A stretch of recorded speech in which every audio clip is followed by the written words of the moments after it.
I wanted to find a solution to a problem. And I wanted to do whatever it takes to end that problem. In the mid-1970s, Bangladesh was racked with poverty and famine. Greedy moneylenders victimized local villagers who wanted to start small businesses. In one village, Mohammad Yunus counted 42 people who needed just $27 to break out of poverty. So then an idea came to my mind.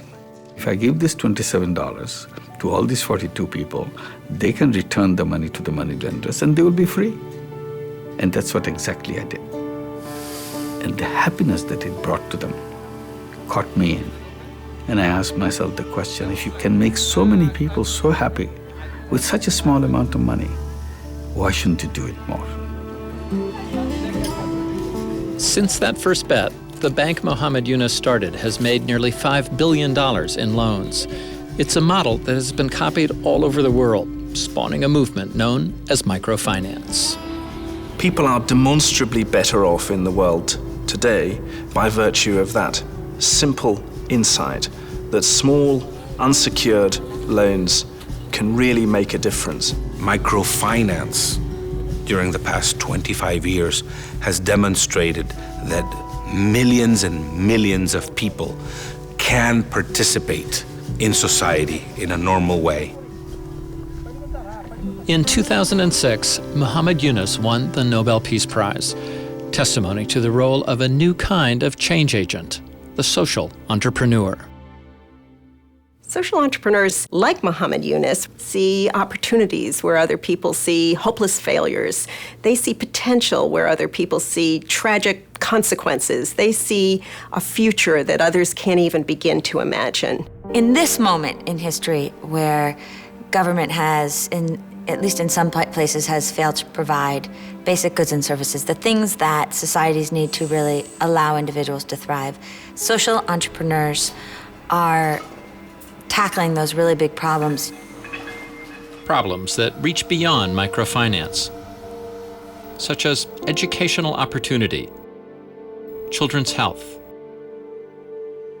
housing, clean water, climate change.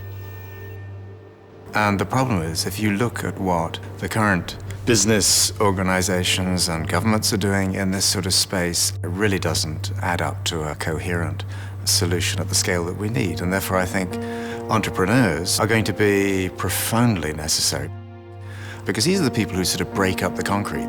Most people have to see to believe. But I think that social entrepreneurs believe and then they see.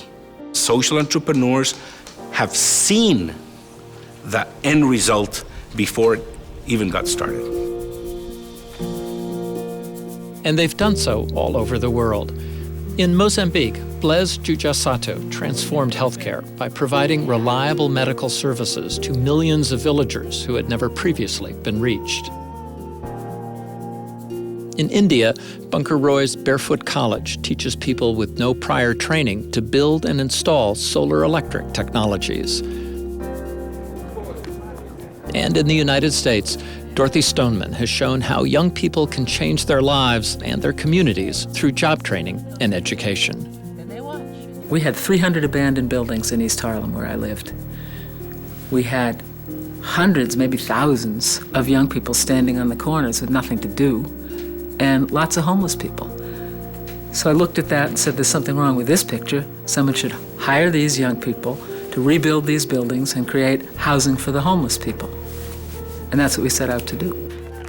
What's the most powerful force you can bring to bear? It's a really big idea, but only if it's in the hands of a really good entrepreneur. It's that combination that changes the world. Today, thousands of social entrepreneurs are tackling a range of problems in all corners of the globe. But until recently, few of them saw themselves as part of a larger movement.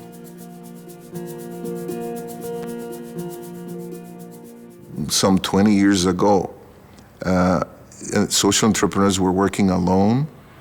Fundamentally, they had no idea many times that other social entrepreneurs existed. They had an experience of essentially going against the stream very hard. These are very tough people, but still alone. I think social entrepreneurs have always existed, but because they haven't always been defined as social entrepreneurs, because we've not always recognized them as such, they've had no collective identity. They have been lone pioneers. And now what you see in the world are a whole framework of supports that are coming up, coalescing very, very quickly to say, hey, social entrepreneurship is really viable.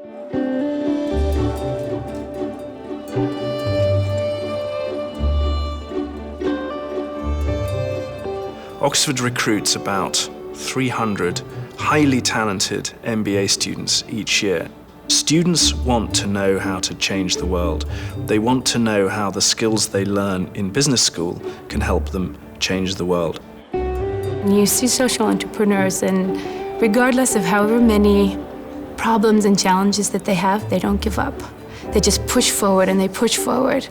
And that's inspiring to me. Today, Oxford is just one of many universities teaching social entrepreneurship and providing homes where practicing entrepreneurs can meet and learn from each other. The point of supporting the social entrepreneurship movement is to create a home for those people, to make them less maverick and more of a movement. The more we wire the field together, from local to national to global, it means that ideas go from Bangladesh to the US and Brazil, Poland to South Africa. That wasn't happening 10 years ago. Well, that's a function of the increased productivity of the field.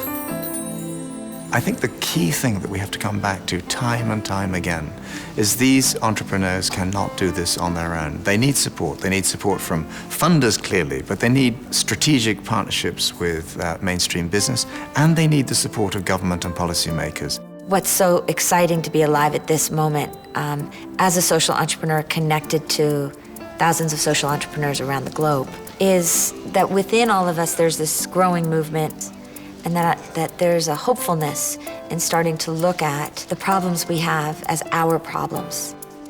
My hope for the future is that by virtue of the stories that we tell about reasons for optimism, by virtue of the small pieces of success, we build some big pieces of success, so that in a decade's time we can say this movement began with one very demonstrable success story, and that was called microfinance.